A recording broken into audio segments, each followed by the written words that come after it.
I'm Cierra Bettens. This is APTN News InFocus.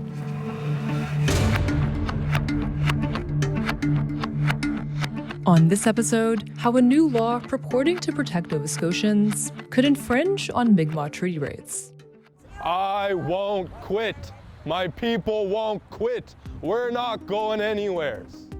Mi'kmaq land protectors, including children and elders, have been living at Hunter's Mountain in Unama'ki, Mi'kmaq for Cape Breton, for over a month now.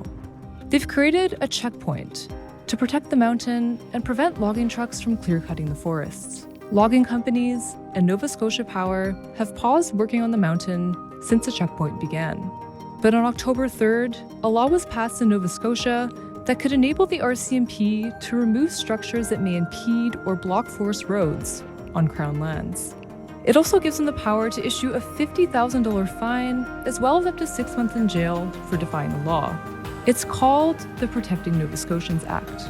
It was included in an omnibus bill covering everything from regulating funeral services to liquor licensing at food establishments. But the law also amends the Crown Lands Act, making it illegal to impede or block access to forest roads on Crown lands.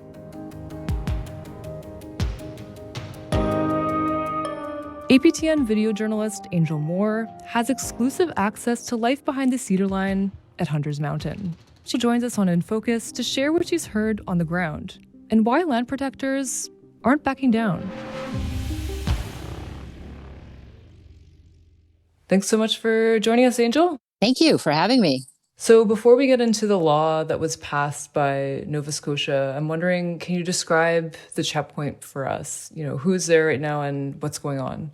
The checkpoint is at the forest road up to the entrance of the mountain.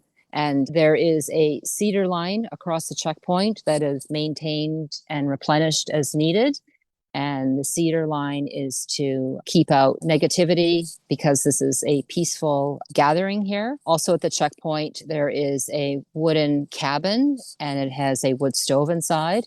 And that's where the people at the checkpoint sleep. There's also other people at the checkpoint that sleep in their vehicles. So there's probably about 6 people at the checkpoint 24/7, rotating, keeping warm in the cabin, and then other people in their vehicles right inside the checkpoint. And the checkpoint is to monitor people who want to come in because there are families here, there's children here, there's elders here, there's ceremony here. A longhouse was just built right inside the checkpoint for ceremony. There's a teepee here with a sacred fire that has been going since the beginning. And they said they have to keep the sacred fire burning for 1 year. And then past the teepee, more inside, up the road a little bit, is where people are living. There's another wood cabin here with a wood-burning stove inside, and that is the cookhouse, where there's a cook, and she prepares meals for everybody that's here. And behind the cookhouse, there's about 6 camper trailers where people are living inside, and there's tents around. The checkpoint, though, is, like I said, to monitor people who come in, and they blocked the land protectors blocked the logging trucks at the beginning before the checkpoint was set up. And they seized wood from 3 logging trucks who were leaving the mountain. And the piles of wood are here, these huge logs that were cut. There's 3 piles of the logs here up at the front before the teepee. So the logging here has stopped since this started 1 month ago. It's been 31 days. And there was also work Nova Scotia Power was doing. They dug a huge open pit. And it's remarkable. I was up there and it's almost like what you might see compared to the pits in Alberta. What they dig where the tractors look like toys, but they're huge. And that was discovered by the Mi'kmaq. The Mi'kmaq are constantly patrolling the mountains, driving through the mountains. And they found this huge, huge pit that they weren't aware of. And it's actually a reservoir for Nova Scotia Power. And they stopped the workers there as well.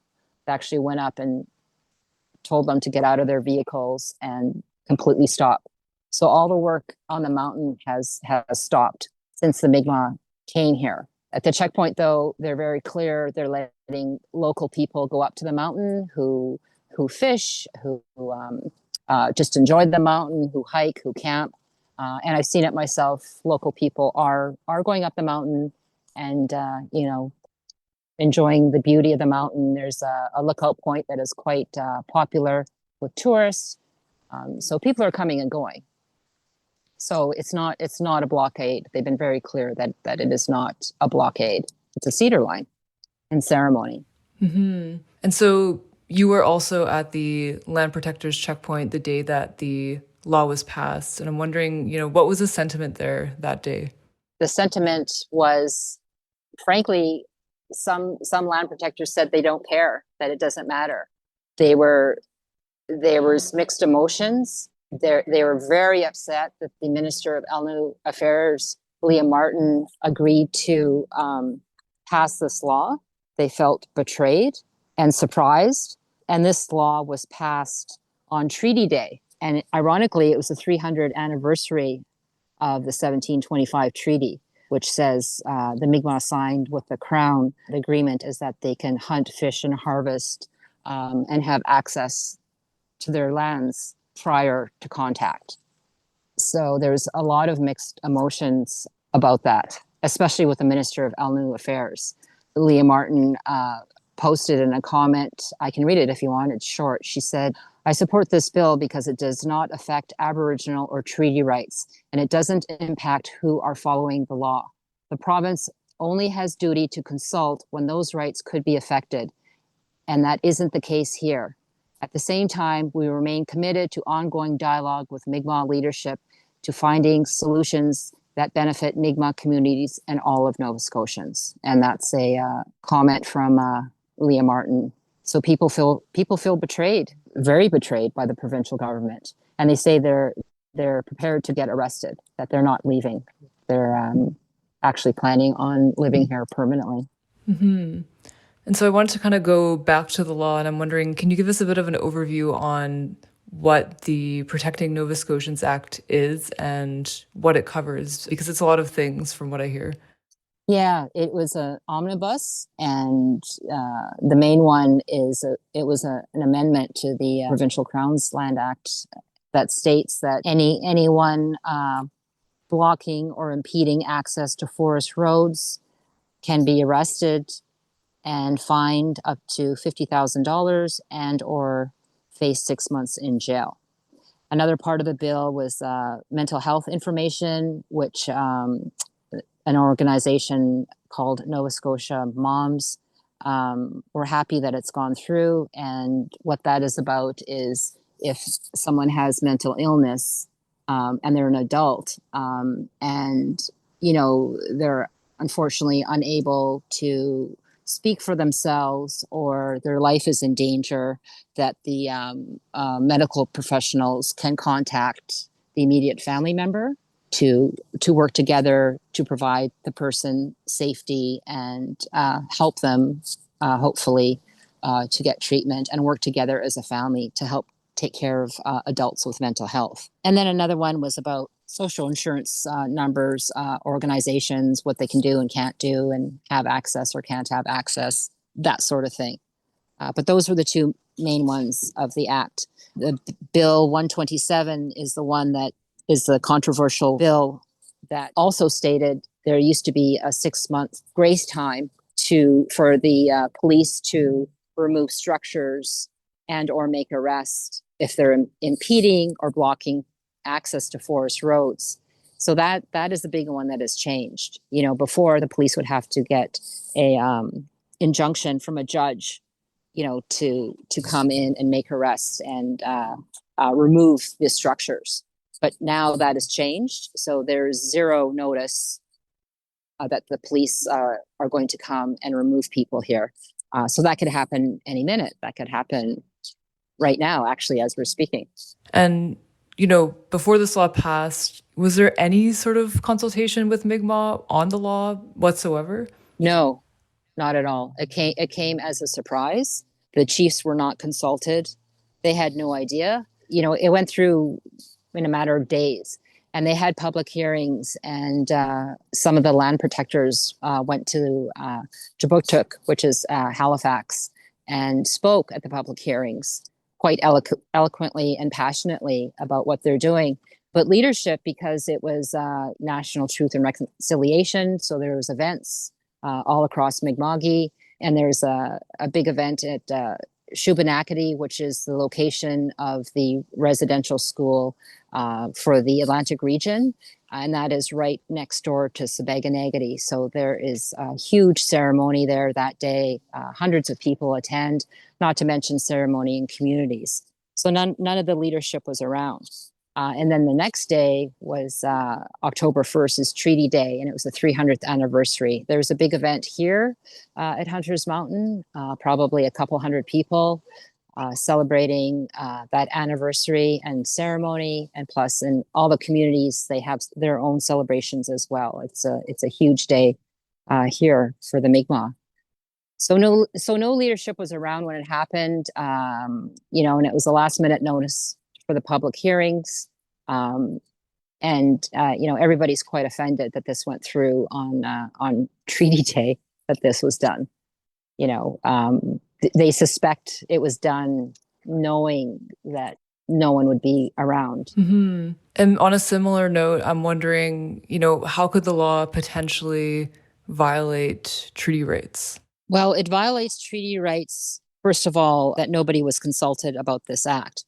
Nobody knew it about ahead of time, so no one could prepare to speak up. It also violates treaty rights because it criminalizes the Mi'kmaq who are protecting the land with this bill that could lead to fines and or jail time.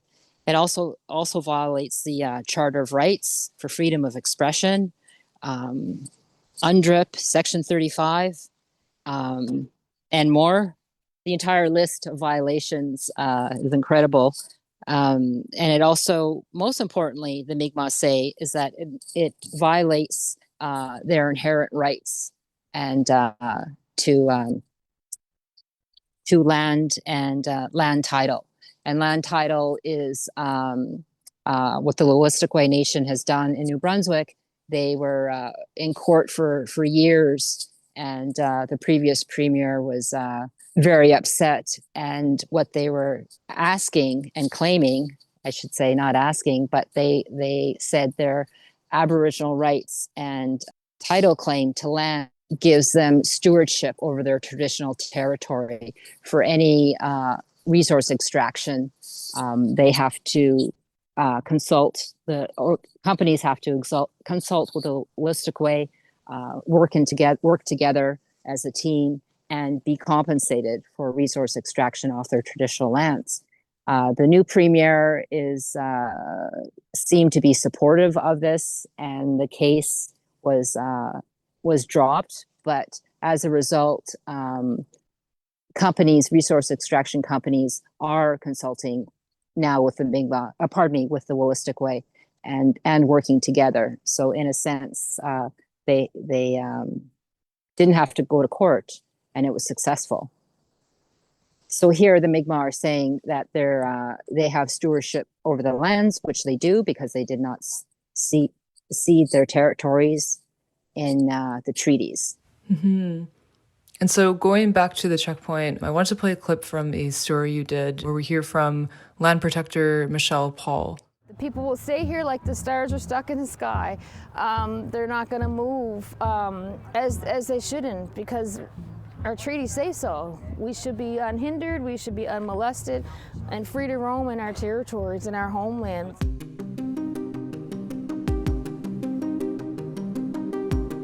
So, that was a pretty powerful statement that we heard, and I'm wondering if you could talk a bit more about, why Mi'kmaq land protectors have created this checkpoint in the first place and what's at stake.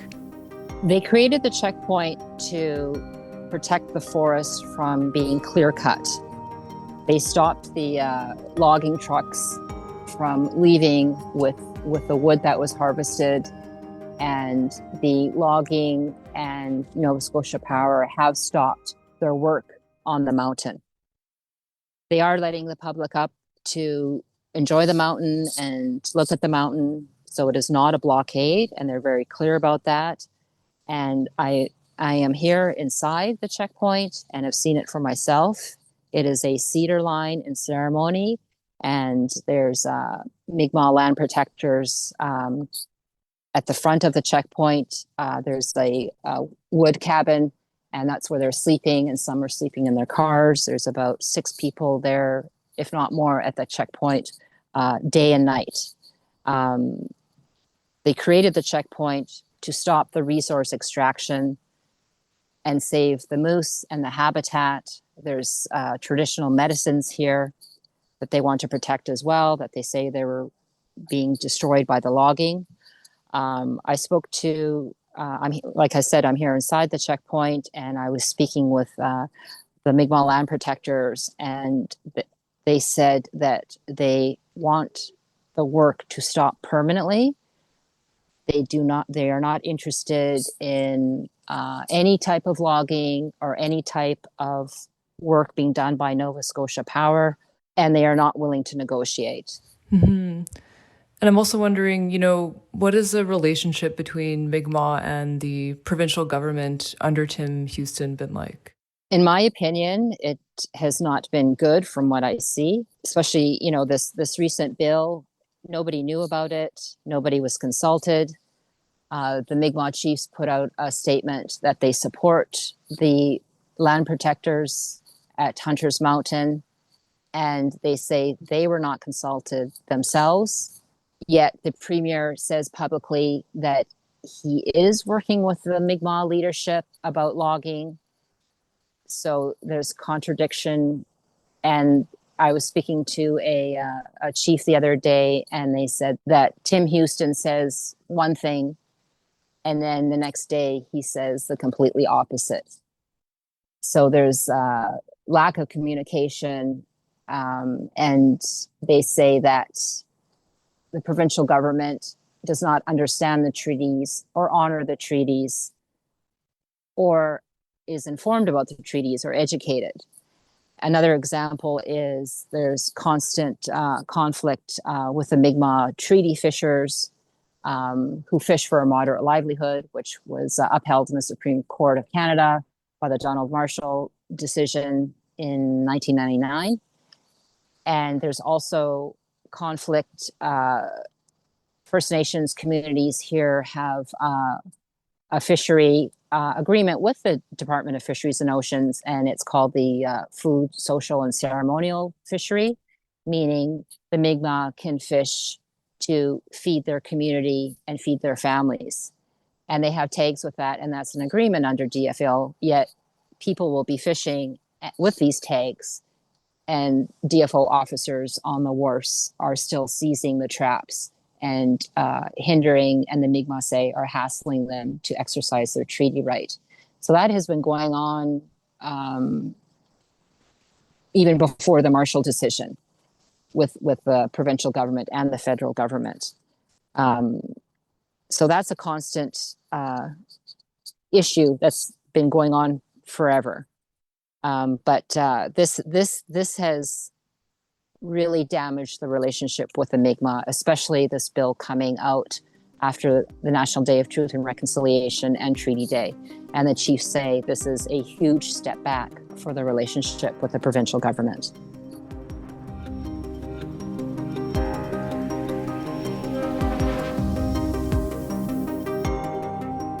From what you've heard from being in the checkpoint, how are Mi'kmaq land protectors planning to push against this law moving forward? They are pushing against this law that they have told me that they are not leaving, and they are prepared to get arrested and or go to jail. That they will not negotiate, and they do not want the companies back on the mountain at all. And they are also setting up cottages, campers, they're winterizing cottages, and they're planning, I would say 3/4 of the people here say they are going to live here full time. And there's families here, children here, they're doing ceremony, they're teaching children to fish and collect medicines. And there's ceremony happening here all the time. At the longhouse is set up right inside the checkpoint. The teepee with the sacred fire is going here, and there's someone in there with a sacred fire day and night. So they're settling here. This isn't a camp. You know, at first it was called a camp, but now I would say it's turning into a community with permanent residents.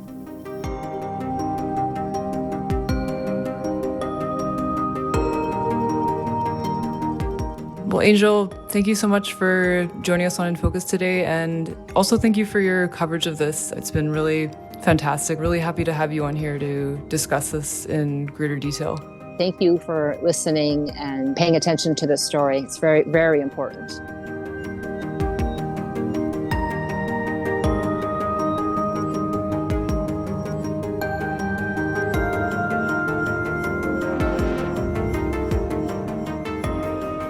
What's happening in Nova Scotia is also happening across the country.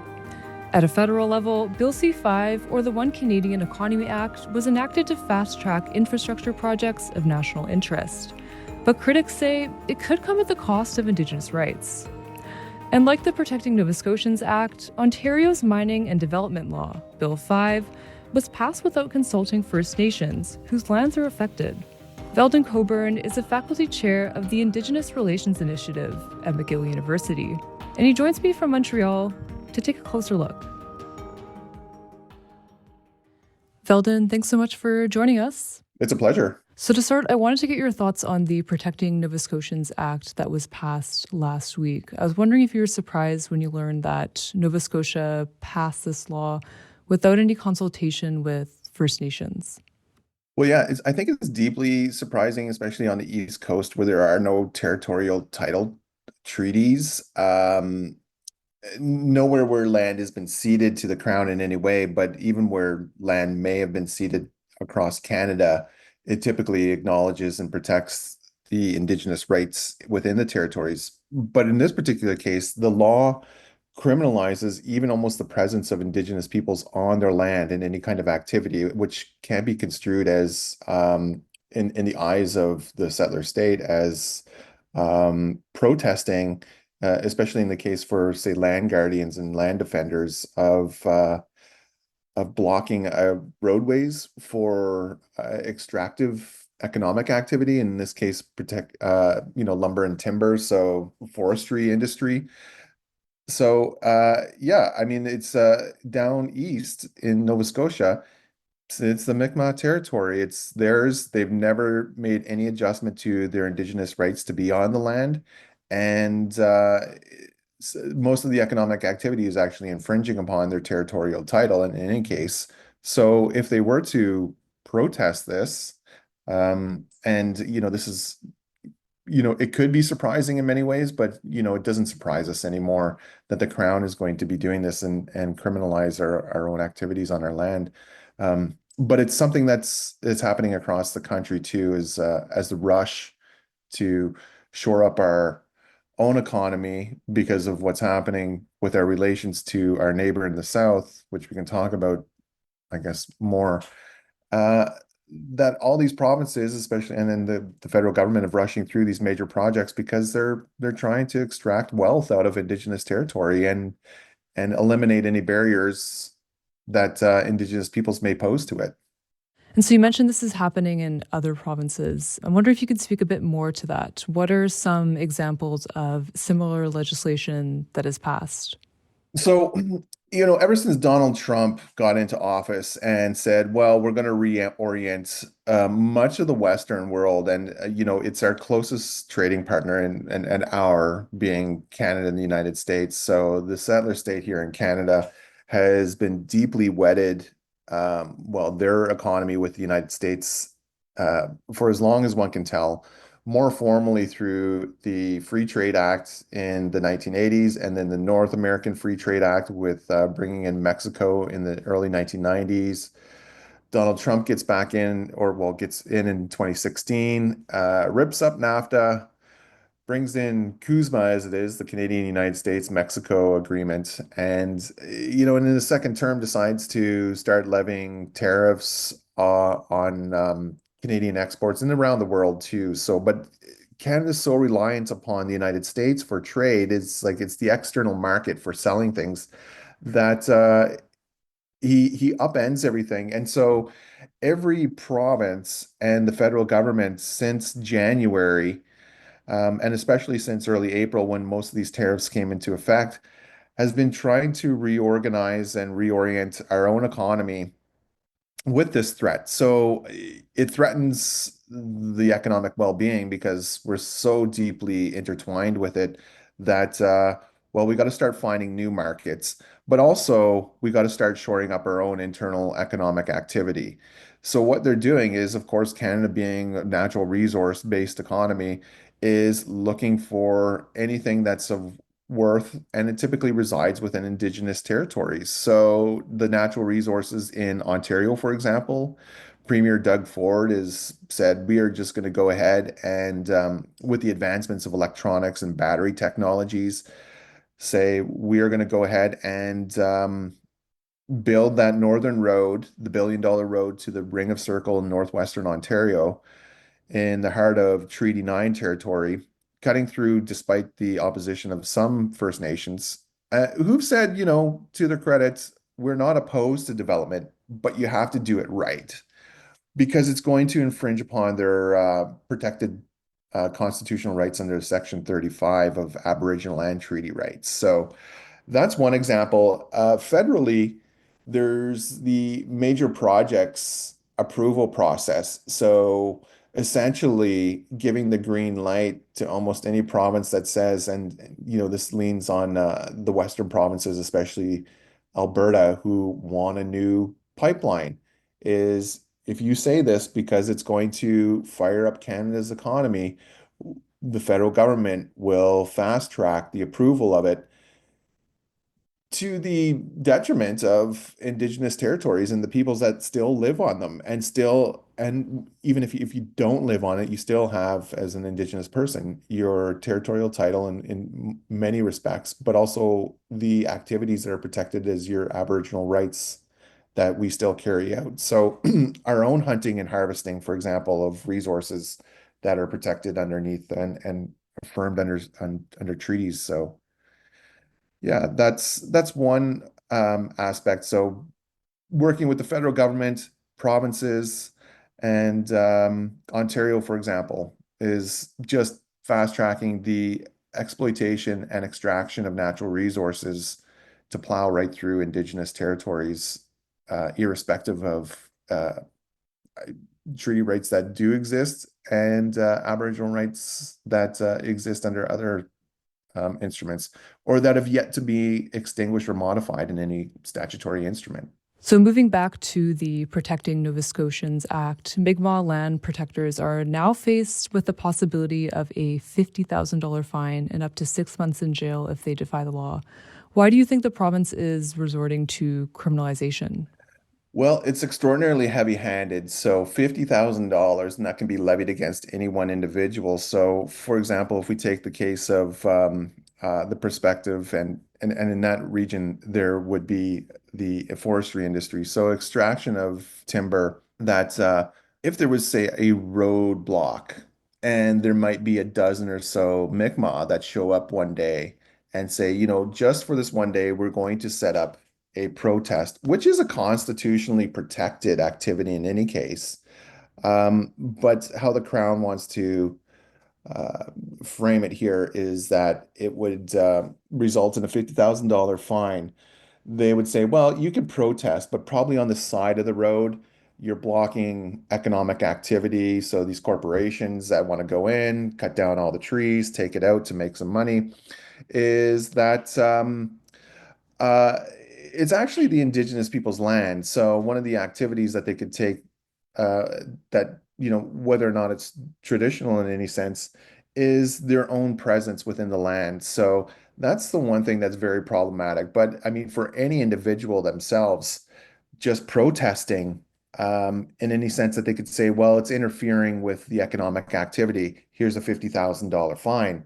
That's extraordinarily heavy-handed, especially for those that are from economically deprived or disadvantaged communities. You're not going to run into too many Indigenous people who could service that particular fine for the courts. So uh, it's having spread that message, you would you'd have a lot of sober second thought amongst Indigenous people. Is like, well, if I get hit with a $50,000 fine, how am I ever going to pay that? I don't have a couple $100 in the bank or what have you.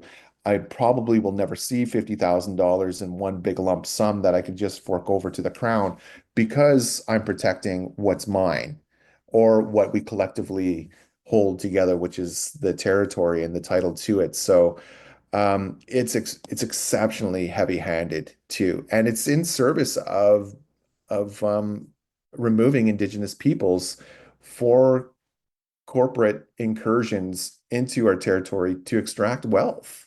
So it's the two sides of one coin is, well, the company's going to get all the profits from your land. And by the way, we're also going to reach into your pocket and take $50,000 if you step in the way of them taking or, essentially theft.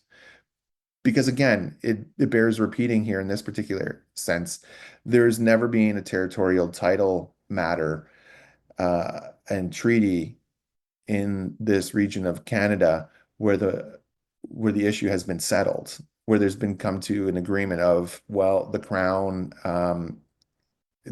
claim to the territory is burdened by the existing Aboriginal title. So giving out permits is still infringing upon Indigenous title. So yeah, it's perverse in certain ways. The whole thing just sort of criminalizes and economically punishes Indigenous peoples from being where they want to be in their own territory. It says you can't be there anymore, and if you are, we're going to take pretty much all of your wealth, which, for a lot of Indigenous people, they don't have $50,000 in their bank. A lot of people are talking about, the implications of these laws for treaty rights. How could the law in Nova Scotia and perhaps other ones you mentioned as well infringe on these rights? So the Crown is going to deal out permits to corporations and economic organizations for development. And for a lot of Indigenous peoples, they still have their own harvesting rights. And this can be their own timber, for example, for building their own homes too. So going back to the Marshall decisions that come from that particular region, which dealt with the peace and friendship treaties, was that in certain respects, and it was restricted really to one sort of species, and they extended to, for example, and viewed it as extending to, say, the lobster fishery for the Mi'kmaq, which they now have their own fishery too, but after a great deal of acrimony between settler society, the settler state police authorities, and the courts and corrections, what Marshall had gone through himself, is that they might be entitled to a moderate livelihood. But it's still the case that Indigenous peoples are, they still have their right to harvest within their own territory. Now, what the Crown can do here is like, well, eradicate those Indigenous peoples. Like, well, you're out in the woods or you're in the forest, you have a right to, I guess, it hasn't been addressed in the courts, but presumptively, because it's been a practice that's existed since time immemorial, is harvesting natural resources to build your own house, for example.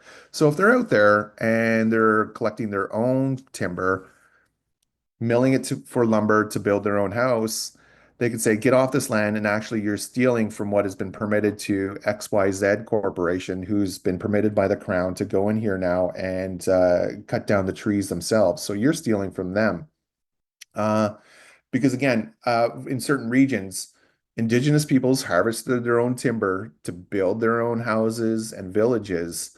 And this is actually one of the prime resources that is driving economic development and keeping an economy alive at a time when it's threatened by the United States and its sort of turmoil in our economic relations. So it infringes upon that. And And because it's economic development oriented, it can be any industry. So if you're protesting, for example, the Nova Scotia conceivably could open up different seasons in fisheries, although it's, still federally regulated in a certain respect, but internally to the province, um, that would infringe upon Indigenous people's rights to harvest their own foods, country foods for sustenance. So there's a number of ways in which Crown imperatives for economic development would push aside Indigenous peoples and say, no, it's corporations first.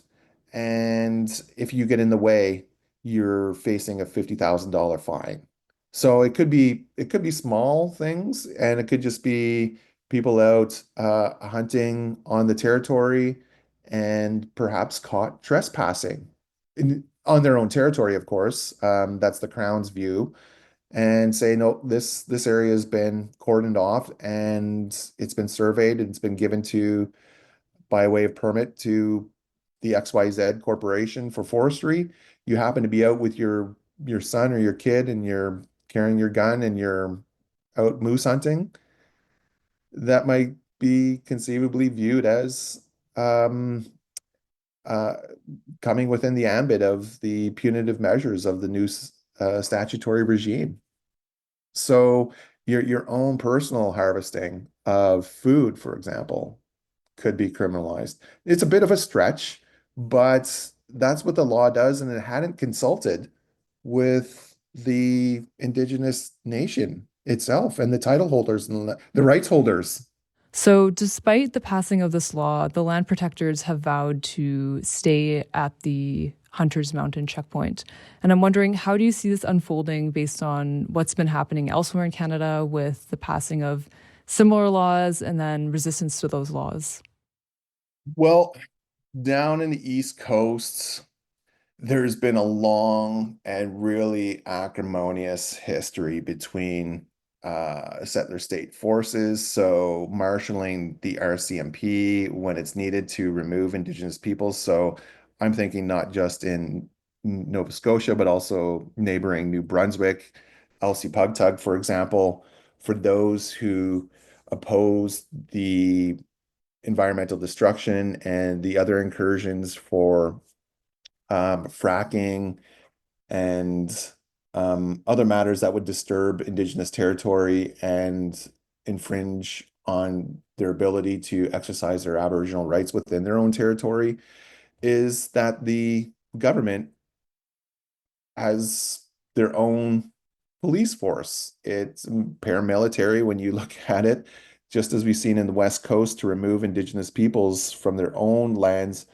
in their villages too. So in the Yintah, looking out towards Wet'suwet'en, when uh, hereditary chiefs opposed development without their consent through their territory for the construction of these major projects that are designed for economic development.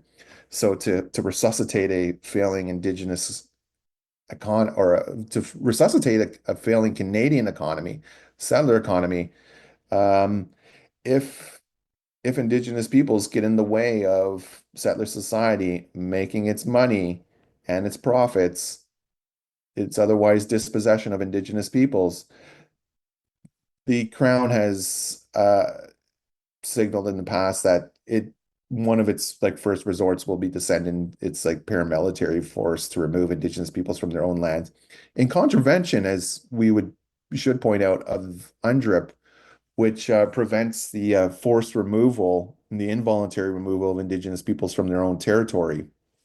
So, which is federal law in Canada. Um, that's what I foresee. And in the East Coast, we've seen a number of showdowns between Indigenous peoples and RCMP and police forces in the last several decades too. So we could see, and I think the last most significant operation was at Elsie Pugtug, uh, with what looked like an invasion from a paramilitary into Indigenous people's lands. that in recent memory, in any case, that those images, which were duplicated in the last 6 years out west in Wet'suwet'en territory, I fear that we might see that again too, because the state wants to usher in corporate expansion into Indigenous territories, and it'll use force against Indigenous peoples. It's a history that's repeated itself many times.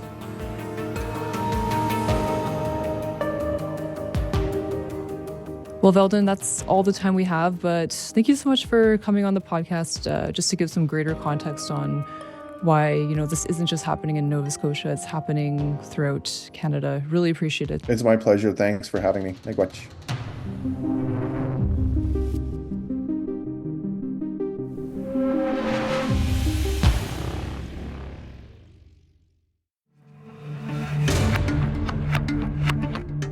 Today's episode was produced by Mark Blackburn and edited by Jesse Andrushko.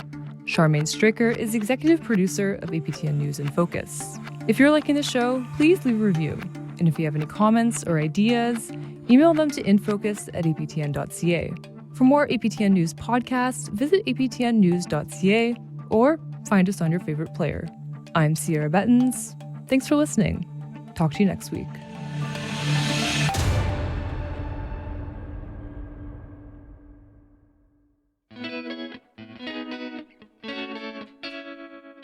Homeless people aren't hard to find in Winnipeg. They're on the sidewalks, in bus shelters, and down alleyways. They're living in tents and squatting in empty buildings. They're even sleeping in abandoned cars. But who are they? And why are they here? Find out in Our Relatives, Life on the Streets, hosted by me, Kathleen Martins. Listen on your favorite podcast player.